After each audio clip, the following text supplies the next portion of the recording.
Le théâtre ivoirien, né autour des années 1930, a connu un engouement au lendemain des indépendances.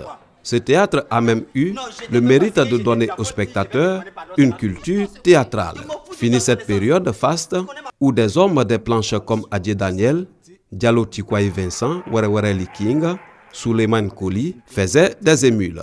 Pour sortir le théâtre ivoirien de l'ornière, une coopération est prévue entre le Théâtre de l'Union en France et le ministère de la Culture et de la Francophonie. Nous avons dit convenu qu'il était important de voir des axes de coopération et le ministre est entièrement d'accord avec nous. Nous avons senti que le ministère de la Culture a un dévouement incroyable pour le développement des arts et particulièrement du théâtre et nous sommes là pour ça.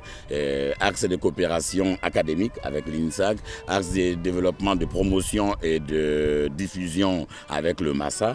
Pour les comédiens Assandé Fargas et Jean-Lambert Wilde, le théâtre ivoirien connaît certes des difficultés, mais il n'est pas mort. Il ne faut pas être dans cette attitude de se dire que les choses sont mortes. Non, les choses sont vivantes, il faut le dire, il faut le signifier. Et la vie, il faut la mettre en mouvement. Voilà. Ça, c'est notre travail.